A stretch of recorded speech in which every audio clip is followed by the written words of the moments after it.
What's up, guys? Casey and George back. Uh-oh. I've been trying to teach my boy how to say that lately, George. He's not getting there quite yet, but he's learning. So, uh-oh, Casey and George are back on another Tuesday at 5 Eastern, 4 Central Time, 3 if you're way out there still working on that left-hand coast.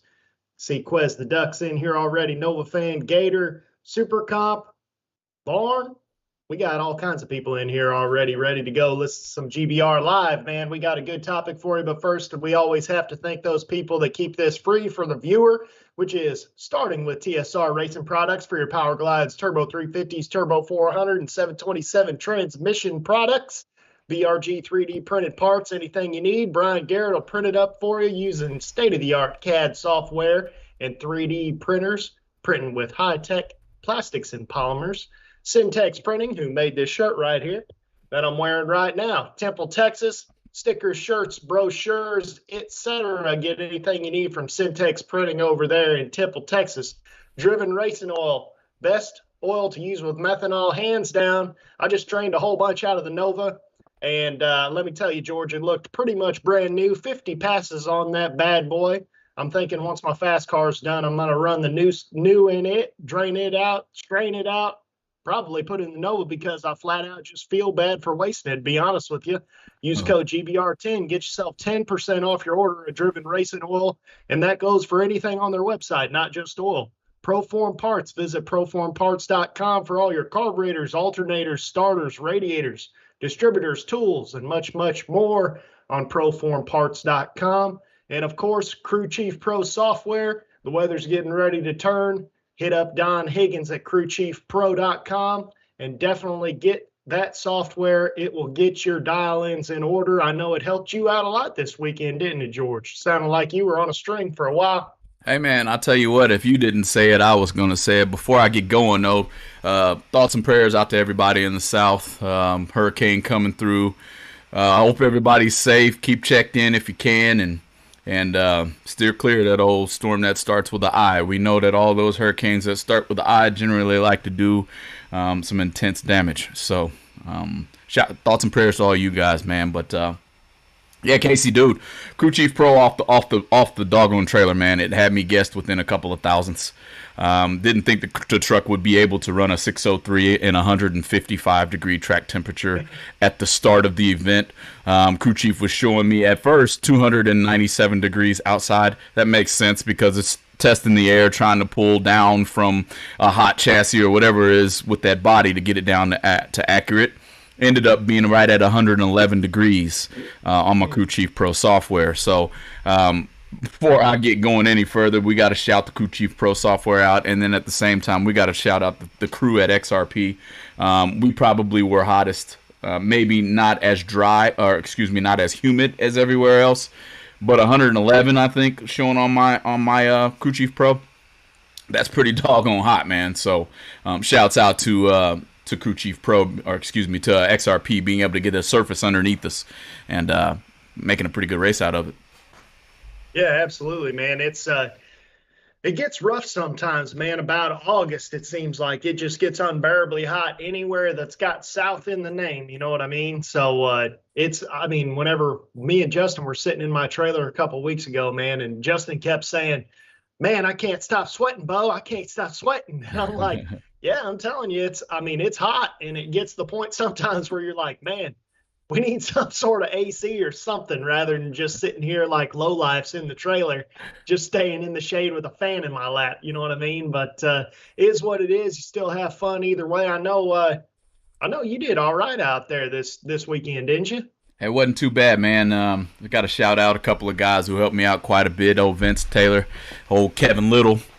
I know those guys, they might not know it, but you guys kept me in a pretty good groove there. It's easy to be in the groove when you got people watching your back and in your corner. And Kevin had caught some antifreeze on the track right in front of me, man, in the burnout box and up out of starting line as well, and had them clean it up there at the second round. So luckily he was out there looking out, man. It was in the center of the track. They did a good job getting it up before I went down the track, but at that point it was so hot I'd already sent my wife home, who normally looks for that type of stuff, and she took the boys home and I'm tell you what, my air conditioner and the breakers on everything, just everything was surging. So I was tripping breakers on the motorhome and having a hard time trying to get some cool air rolling through that bad boy for my kids and my wife to be here. So, but yeah, man, I got on a pretty good groove there. Mo sat down in his own groove for himself, and then he kept telling me, I could hear him, hey, hey Bonehead, if you don't screw this up, I got your back. Well, fifth round, I kind of screwed it up and dialed myself out by 3 thou. It was a pretty tight drag race anyway, but to the wood and couldn't get there, big dog. So one of those things, ended up bowing out right there at the 5th round and got in a real good groove. Hadn't been in a good groove like that all year.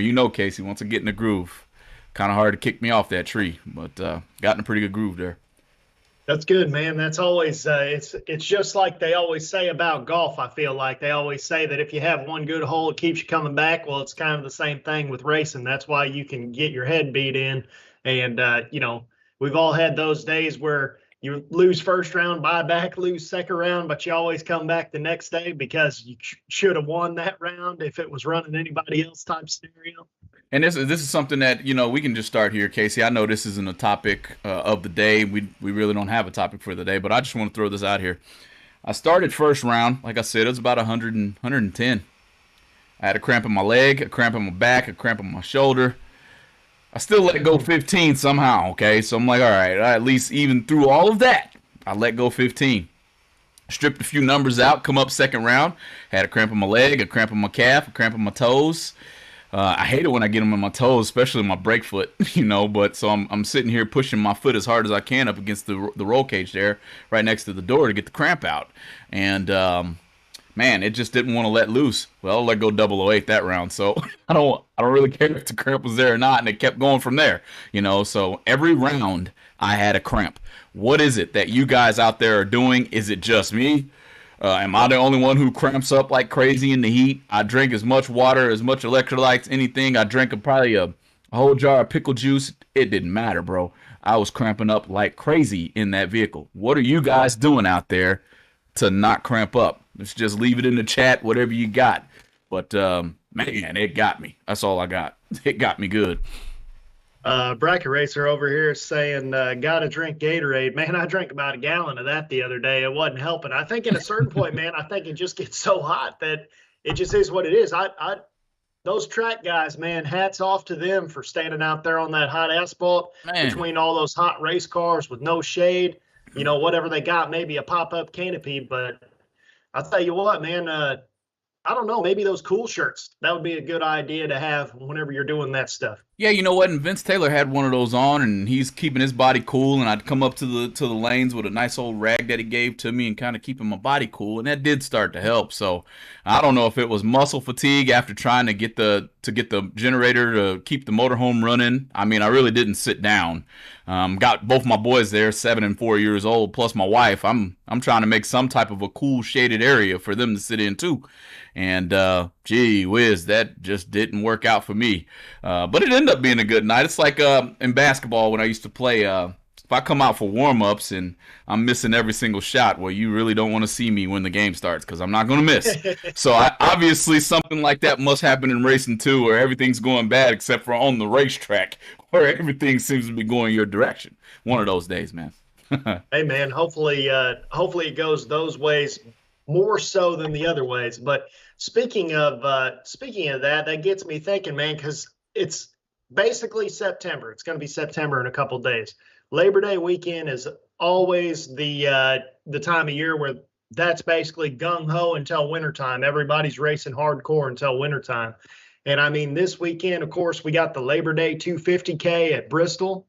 What else do we have out there, man? Like, we got a lot of big races. I think King of the Coast is down south, 40 That's grand right. Nationals. Yep.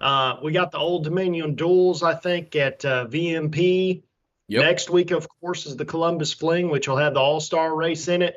The week after that is the OG Million. So, I was thinking earlier today, I was like, man, because, like we already said, that huge hurricane's coming through Florida. There's a lot of these big money racers that are from that area, And I was like, man, how's that going to affect these races? Well, I think they're probably all out on the road already. who isn't at the Labor Day 250K is probably at the 40 Grand Nationals or King of the Coast or headed to the Old Dominion Duels, because there's getting ready to be about a month-long swing of racing, because you got, as far as major races go, you got a Labor Day 250K and the 40 Grand Nationals this weekend. So depending on what your poison is, as far as foot brake or top bulb, you're going to one of those. Right. Then you go straight to the Columbus Fling in Ohio. Then you go from there to St. Louis to the OG Million. And then after the OG Million, I believe that next week is the Bristol Fling. So, which is going to be single entry, by the way. Yeah, but in between that, I feel like there may be a week in between, because I feel like Rockingham for SFG is somewhere. I'm trying to pull up their schedule here real quick, but I know Rockingham's coming for SFG, and dude, like you said, it's going to be a pretty good swing right here at this holiday weekend, starting this weekend, where every local track most likely has some type of event going on. You're right. The 20th through the 24th is SFG at Rockingham. You're right. See? So, yep. And then you got that same week, you got the Staging Light Oktoberfest Bracket Nationals, man. So, I mean, there's tons and tons and tons of racing coming up, pretty much all the way. There you go. How'd you get that, man? I need to get me some of those. It's too bad. And guess what? What's up with that, Michael Beard? 2. Man, what's up with that, Michael Beard? I know you watch this show. Send me some of them. But, man, here's what I want to talk about, because I feel like there's been a lot of noise being made lately on this, and some of it came from me directly, and you indirectly, just talking to me, not knowing that you were telling me about it. But I want to talk kind of about index racing, and not super comp, super gas, things like that. Just general index racing of just on your local level. And it seems to me like index racing back in the day, that's actually what, as far as NHRA class stuff, I think that index racing was started by, like, say A gas was like 550 or whatever, whatever it was. B gas would be 6 seconds, something like that. So it's not anything new. What's new about it is a lot of these places are saying, we're going to run index races and we're not going to allow electronic throttle stops. So you can still have, your stop on your carburetor, your stop on your pedal, whatever it is, mechanical throttle stops, which is essentially a bolt, Sure. but nothing pneumatic, nothing electronic that's going to control your throttle position. So I guess before we even get into it, what are your feelings on that style index racing? Yeah, man, I like it. I do. It's another way to have something to do for a weekend. Should bring quite the crowd. I've got the schedule up here, which I'll go over for XRP, and I mean, they've got Extreme Index Series going on this weekend, and that's what's going to be happening for the holiday. Where there's a 7.0 index, there's a 580 index, and there's a 5.0 index, coupled with some pro mods. I do believe, if I saw the schedule right there.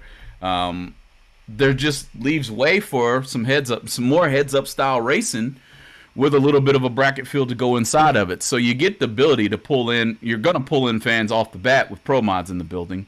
Any type of grudge racing that's going to be there, well, you're going to get some fans off of that type of stuff. Now you get to throw in index racing, which is more so our speed in the bracket world, in my opinion, with a 580 car. I'm not quite there yet, but don't be shocked if old Mo ends up in the 580 area or 570s or something, to where I have to slow it up in order to be closer to that index. So I do like it. It's a part of the sport that gives us more seat time regardless. You still got to run that finish line. You still got to get off the line good.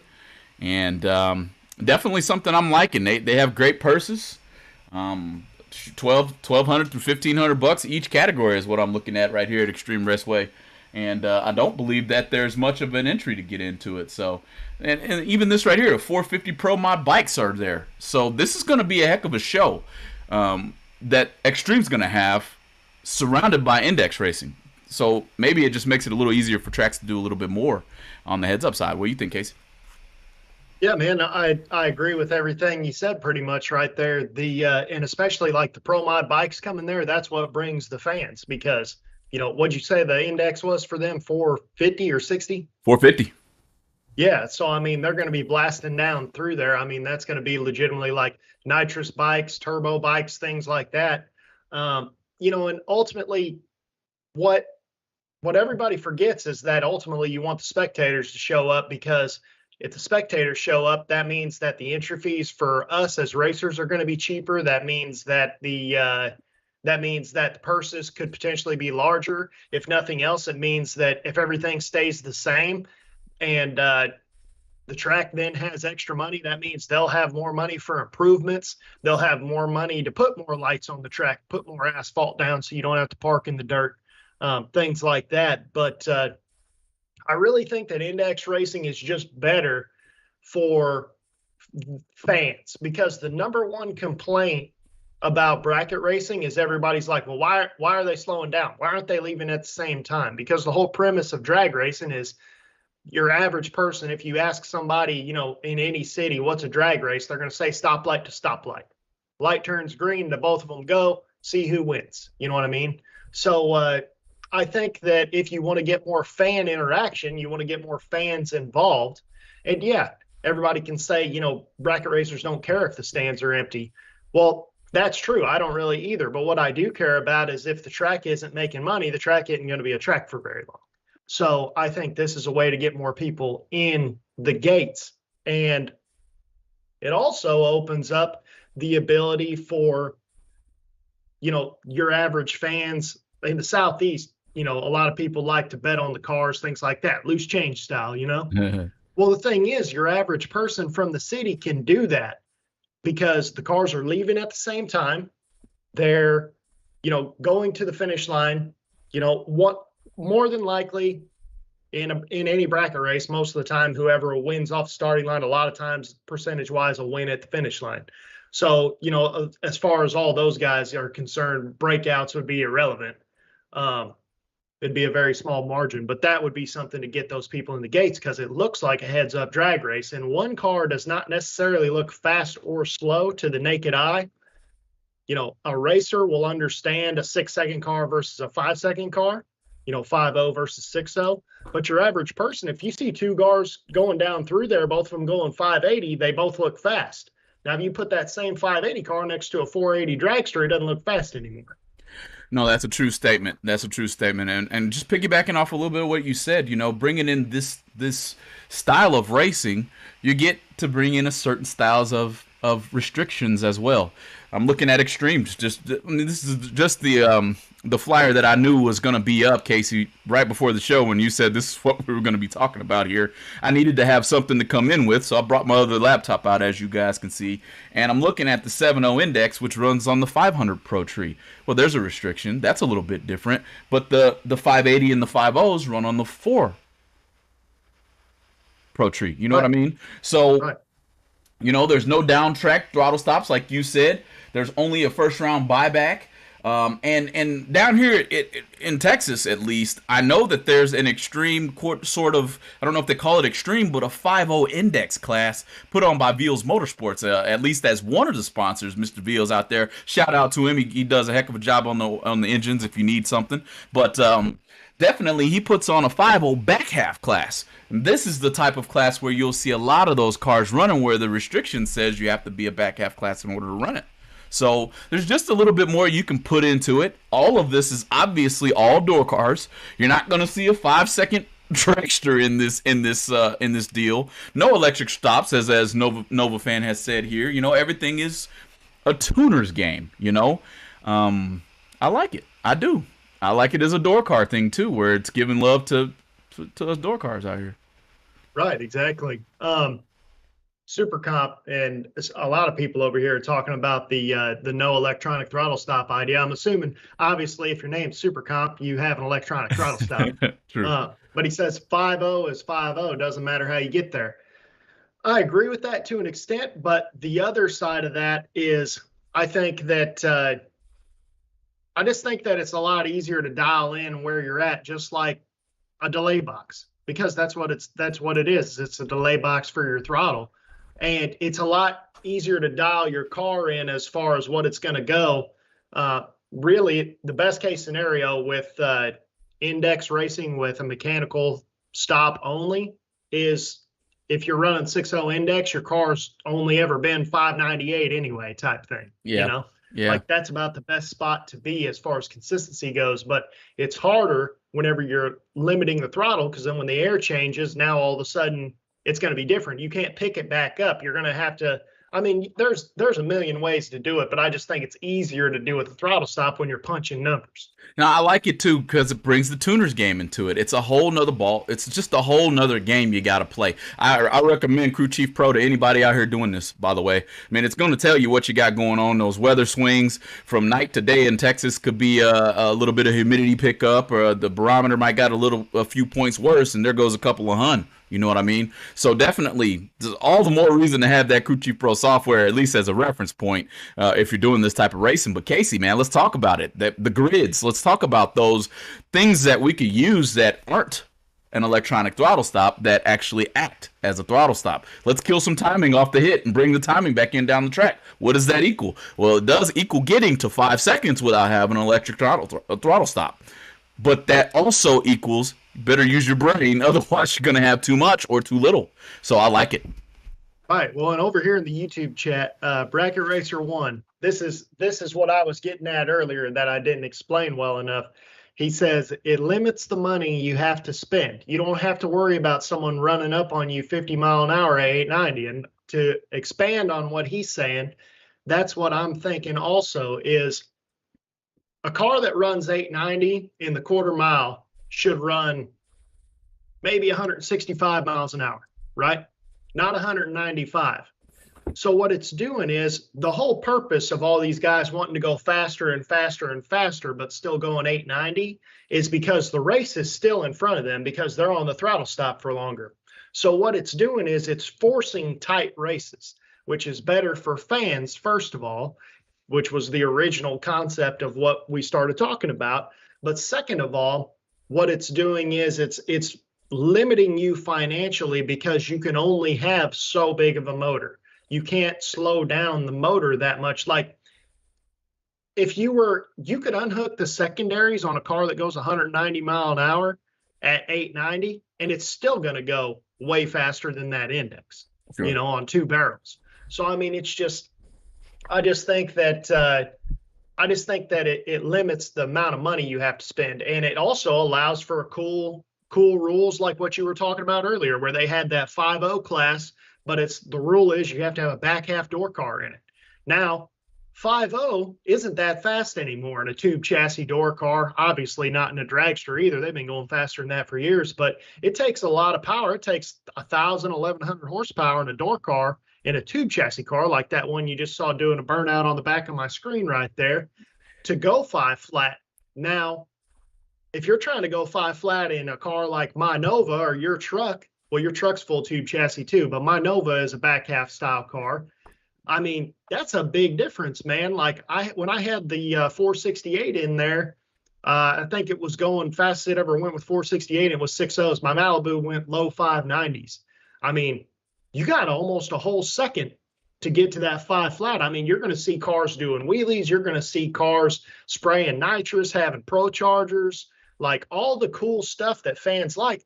But that 5.0 index limited them. So it's not going to be like LDR. Well, now all of a sudden you got to go 370s and now you're moneyed out. 5.0 put the limit on it where it is expensive. It's never cheap to go 5 flat. But what it allows for is it says, we're going to essentially be a heads up class. But if you go 499, you broke out. So it's saying you only have to spend so much money to get there. But we're still bracket racing on a pro tree, though. I'm glad you said that because this was going to be where I was going to go with this whole index deal. The spin that I feel like we could get from the index classes and carry into the bracket race, the type of racing that's just not easily understood. If you go to an index race that everybody's dialed 5 flat and one car looks like it's way out on the other, but the other car is coming harder and whoa, they both went the same exact number, but one car won and one car didn't. Well, what actually happened there? Are we essentially, and this is a question for you, Casey, and I'll wait for your answer, are we essentially making it easier for the spectator to understand bracket racing through the index racing in the first place? Yes, that's exactly what you're doing. You're allowed. So what's the first thing that happens whenever you're trying to learn something new that, your buddies brought you to or whatever? Like for me, for example, it's whenever I lived in Colorado, I had a buddy that loved hockey. So I went to a Hurricanes game, right? I don't understand how hockey works, man. Like there's, icing and all this kind of crazy stuff. And now somebody's fighting. So now it's cool, right? And you know what I'm saying? So, but the point is that it pisses you off because you get confused and you're like, there's too much stuff happening that I don't understand. That's how bracket racing is. People like us, people that are watching this show, you don't understand that stuff. We don't understand that stuff because we grew up in it. We've always known how to bracket race. Well, the difference is to your average spectator who is, again, going back to what I was saying, that stoplight to stoplight, that's a drag race person. What this is doing is it's merging heads up racing with bracket racing. So they're only learning one thing at a time. So when someone does go down there and they go 499 on the 5.0 index, now they can say, well, how come, all the guys before that, there were 16 guys before that, nobody broke out, and the first guy to the finish line won all these times, which is what a race is 99% of the time. And then this guy broke out. Oh, well, that guy went faster than 5.0. You can't do that. Okay, well, this guy's already into it. So that was only one thing he had to learn that he didn't understand already. So now he's like, oh, well, that's simple enough. You're not watching guys sandbag holding numbers, one person leaving, the other person leaving later. Like, think about all the variables that are eliminated for the spectator, not for the racer, because you could still do all that in index racing. I mean, obviously, we were just talking about those guys that go 190 mile an hour, real 890 car will go 160 or something, so they're still doing all that stuff, but they're not sitting here on a throttle stop and another guy takes off and now there's a huge gap in between them and another guy's closing in on them. And they're like, well, what's going on? The only reason you should slow down is because you were out of shape or something in their mind. But it's merging two major sports into one sport, heads up racing and bracket racing. And to be honest with you, in my opinion, and people can disagree with me if they want, and they more than likely will. They do all the time. But what that's going to do is that's going to grow the sport of bracket racing. And in my opinion, we as bracket racers should be better in that scenario because we're going to be more tuned to hitting the tree. We're going to be more tuned to driving the finish line. We're going to have more consistent race cars. So anybody in this chat right now that says we shouldn't be doing this for any other reason other than there's not enough cars to do it, why would you not want to do it? It doesn't make sense. That's kind of a challenge too. If you got a reason why not, go ahead and leave it in the chat, which this is going bracket racing. So your opinion is what we want to talk about in the first place. Feel safe to shoot it down as you see fit. I got to call out Ross Gould though here, man. He said it should have been never called bracket racing. Call it what it is. Packaged racing. Yeah, that's pretty fitting, man. You definitely better come with a package. But Casey, like you said, man, us bracket racers getting into the index style of racing, I don't know about you guys, I'll speak for myself, but I can see a couple of thou down there at the finish line. You know what I mean? I can tell when I'm 10 or 11 in front or not going to get there by a certain amount of time. It's just a level of racing that we have that we could bring to this style of index racing that should, in Casey's words, give us the upper hand, in my opinion, right? So definitely a heck of a topic, Casey. We hadn't even got into the Verge part of things, which I think we'll come back to as the commercial break ends. Don't forget to like and subscribe, guys, while you're here. Give us just a quick second. We're going to give those marketing partners a few words, and we'll return right back to you on Going Bracket Racing. Hang in there. BRG Motorsports 3D printed racing parts are able to provide you with whatever you desire to enhance your drag racing operation. Items like safety belt magnets, nitrous bottle holders, and even quick release delay box mounts are able to be obtained from BRG Motorsports 3D printed racing parts. Have a look at top-selling items such as helmet hooks and steering wheel hooks, which are proven to make it easier to maneuver throughout your race car. You can contact BRG Motorsports 3D printed racing parts at telephone number 765-729-1177. TSR Racing Products has everything you need to make your Powerglide Turbo 350, Turbo 400, and 727 transmissions the best they can be on the street or at the track. With exceptional products, customer service, and over 30 years of experience, TSR Racing Products is always available to help their customers with any of their transmission needs. In-house machining ensures you only receive the best products from TSR Racing. Visit TSR Racing Products at tsr-racing.com or give them a call at 800-394-5889.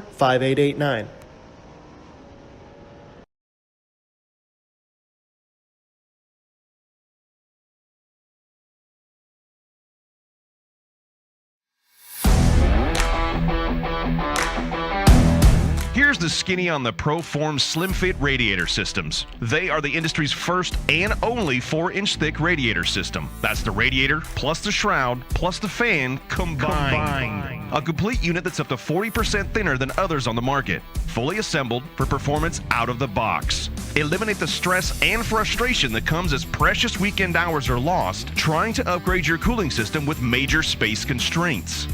The Slim Fit system utilizes 2 patented pieces of technology, allowing for a seamlessly integrated radiator system with a 3rd tank in the center of the radiator where the high-performance fan motor is installed inside the core, not hanging off the shroud. The coolant can flow all the way through the radiator, eliminating dead space. And it looks especially great under the hood. Sleek angles, eye-catching perforations, and a smooth aluminum shroud complete the streamlined 4-corner design that defines style and a well-put-together engine bay.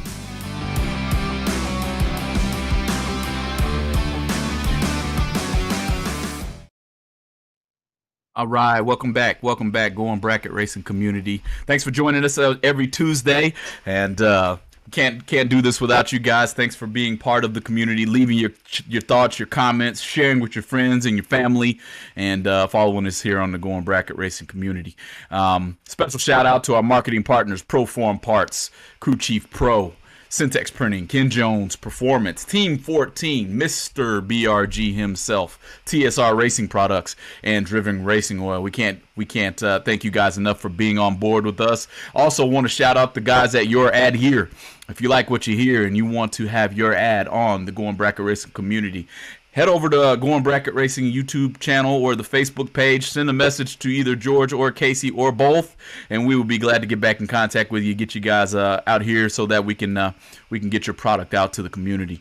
I had a couple questions while we were in commercial break there, Casey. I'm gonna go back up to Tom Worthington here. Tom Worthington says, "Why does it have to be a pro tree? Why not a full tree?" Casey, you want to take a crack at it first? You want me to just go with it? Well, the main thing would be is just, I would say, to simulate heads-up drag racing. And to be honest with you, if you think about it this way, let's just say 5/10, because your 5/10 sportsman tree or 5/10 full tree, that means that you gain a second every single pair that goes through.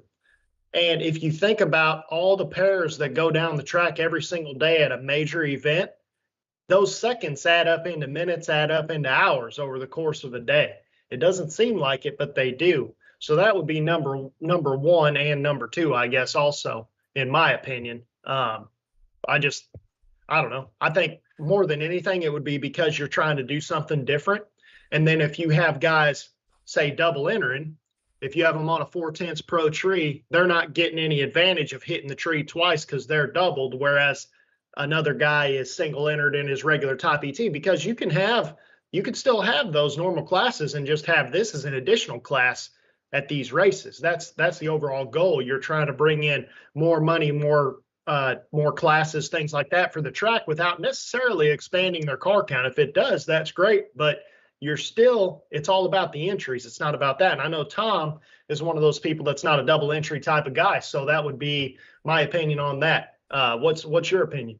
Yeah, I like it as pro tree. Again, and I guess we could have just called this a series on how to get more people to the racetrack, how to turn those people into bracket racing followers to where now you have fans in the stands for either type of racing event that you're going to be hosting at your local track. I like the ability for the fan, especially in the beginning. Index just seems like it could be the elementary of someone coming in trying to get kind of infatuated or understanding of bracket race or drag racing as a whole, be it index or bracket racing. And so looking at the tree all light up at the same time and then the tree changing could give just a little bit of a wrinkle as far as for confusion. Well, why did all three yellows come on that time where at this time they're all dropping individually? What's the difference here? Just one less thing we have to explain, in my opinion, there. So, on top of that, though, index racing, where it's not quite like Jeg Super Quick, where it's an index that you can't go under, but you better be fast enough to qualify for the field. I do like it in a Pro Tree format. So I don't know how they do the Verge stuff, Casey, which we'll get into. You'll have to kind of enlighten me on that. I know that's a little bit more up your street there, as you're going to have a car that can compete in those classes here pretty soon, but. Had another question here too, and I'll just kind of summarize Tex Griffith's comment. He thinks and basically throws out the fact that it could be more expensive to index race than it could be to bracket race, based on having to speed up or slow down your car. What are your thoughts on that, Casey? As far as the index racing could actually be more expensive. What if I only have a 368 in my car that can't run 580 index? Well, that was kind of bringing us to the next topic. Is it would have to be a scenario where the index racing would have to be something that works at your local track. And that's why I'm also saying that it's, in my mind, in my vision, it would be something that would be supplemental to your original program in a car, like in a track that needs to have more cars but doesn't have the ability to get more cars, because maybe it's just not, we've all been to those tracks where you might have 20 cars or something like that, and it's just there aren't a lot of people in the area. It's all about trying to keep the track open, trying to get more racing for the people who are there still, things like that. People who don't have the ability to go somewhere else. That's, there's a lot of little tracks around the area. I know the West Coast has a lot of scenarios like that now. Colorado has that scenario now.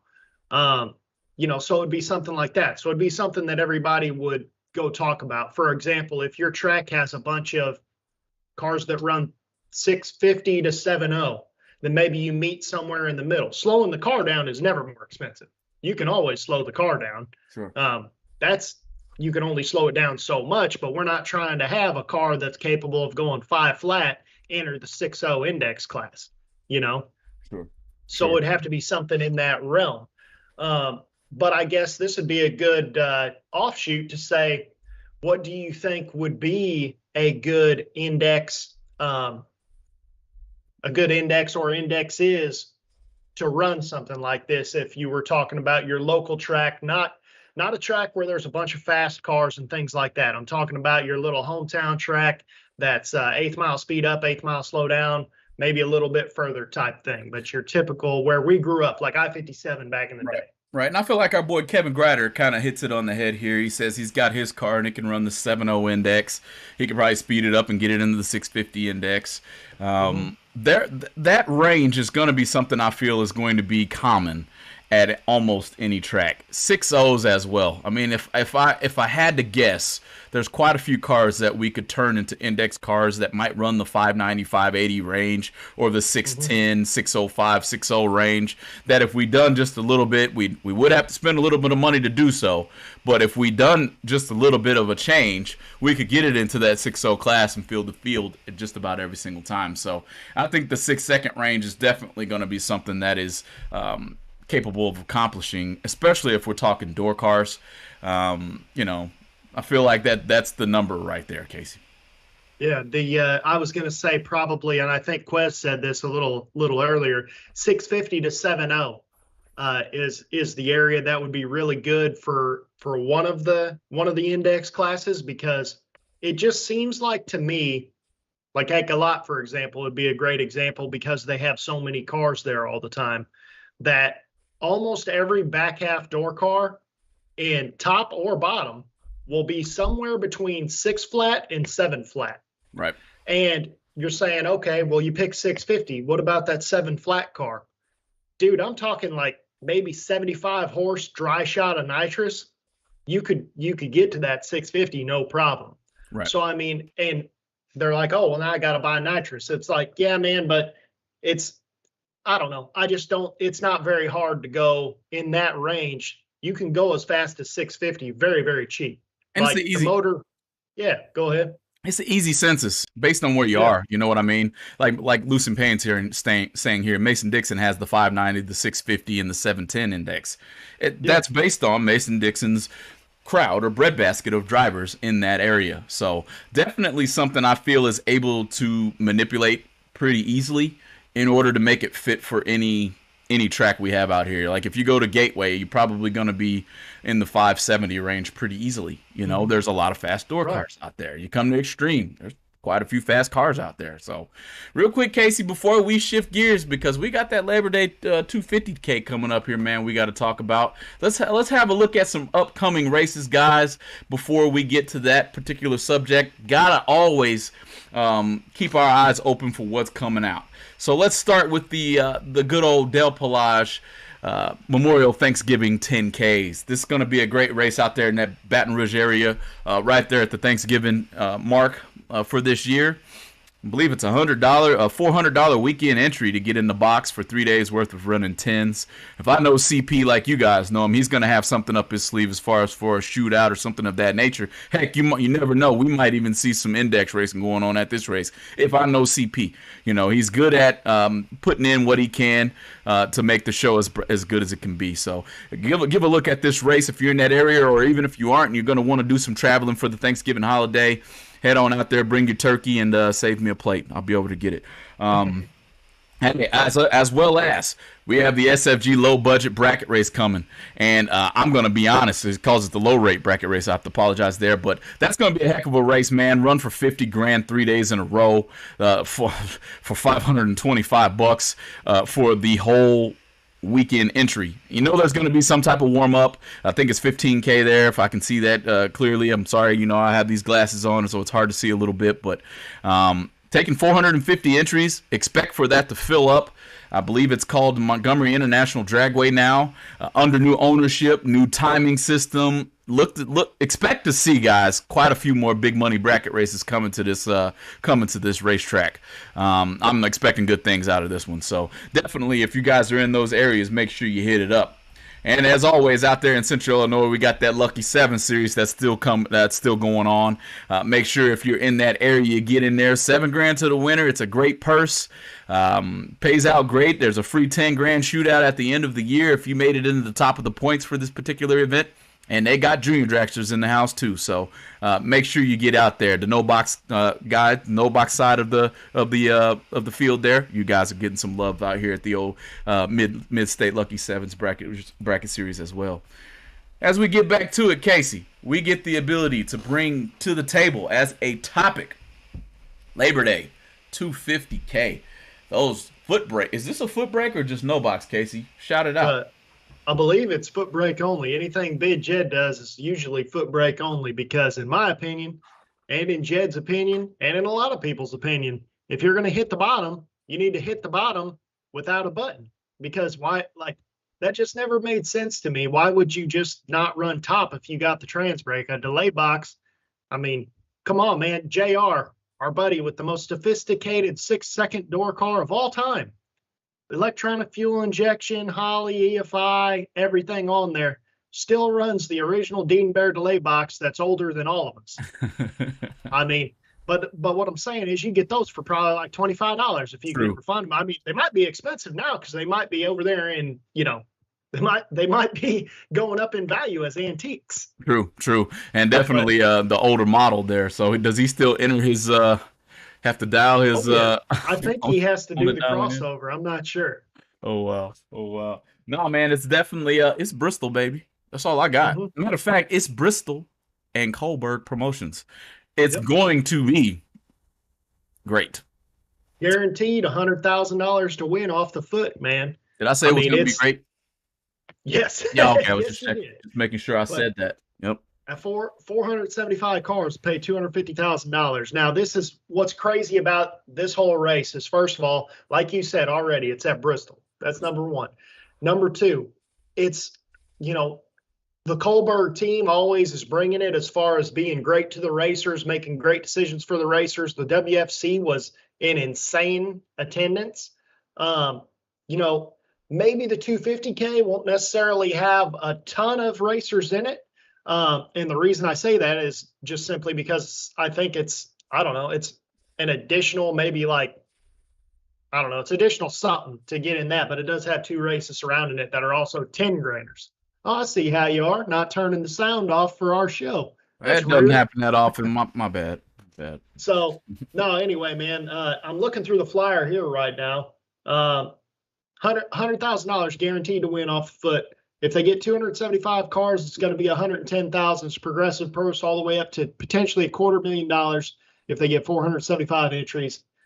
I'm not seeing where the difference is on. I don't know if you have to enter everything as a whole.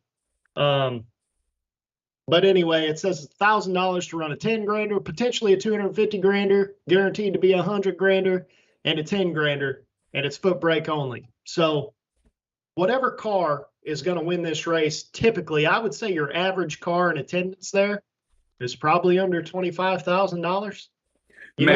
Maybe. Definitely average wise. Matter of fact, Casey, that average might be a little too high, buddy.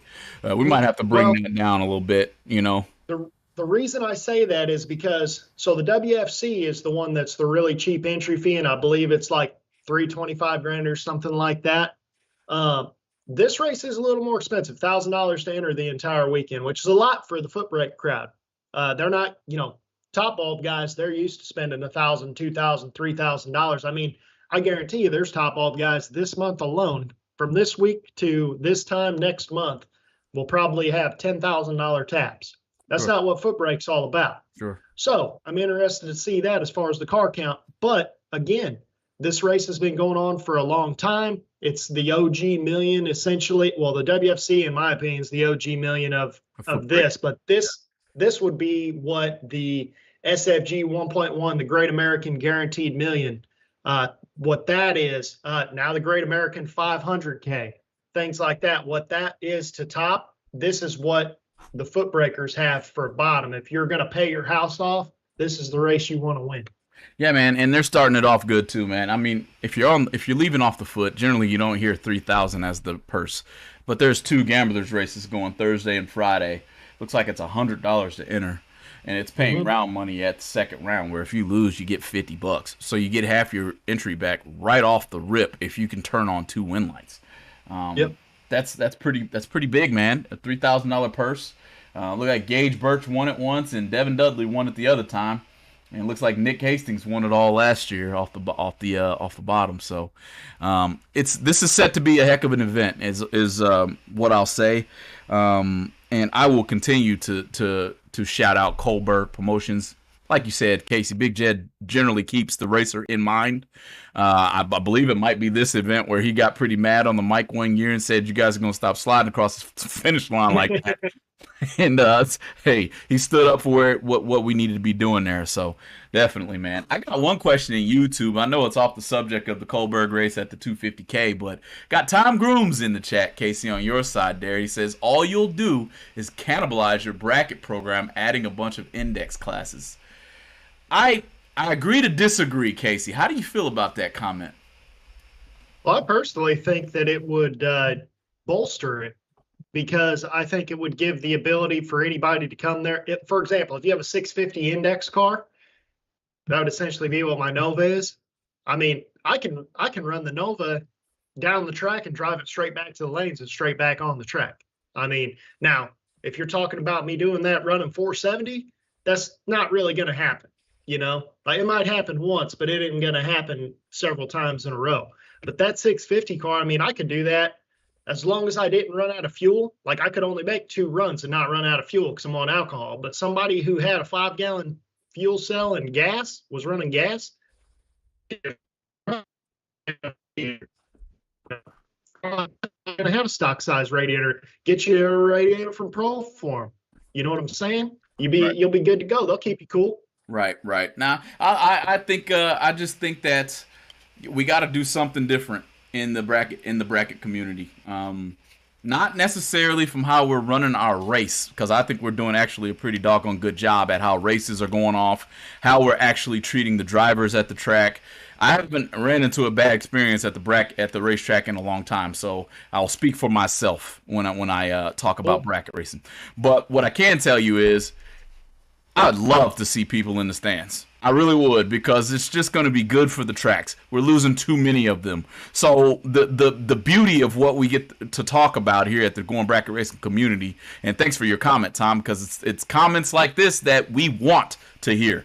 It doesn't always have to be peaches and cream here, but how could we turn index racing into something good to utilize for the actual bracket program? Go ahead, Casey.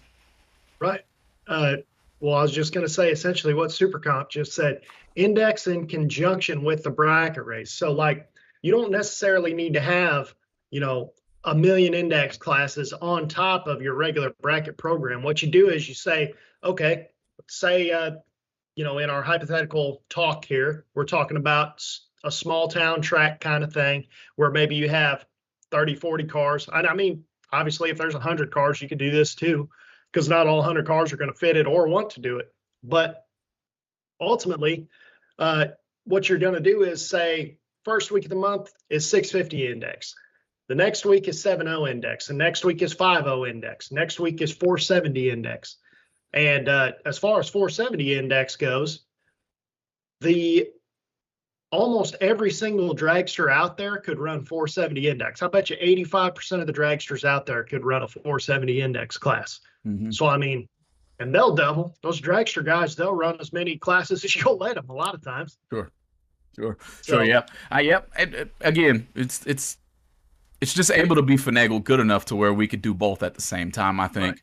Right. And keep it in mind, Tom, at the goal, in my opinion, is the people.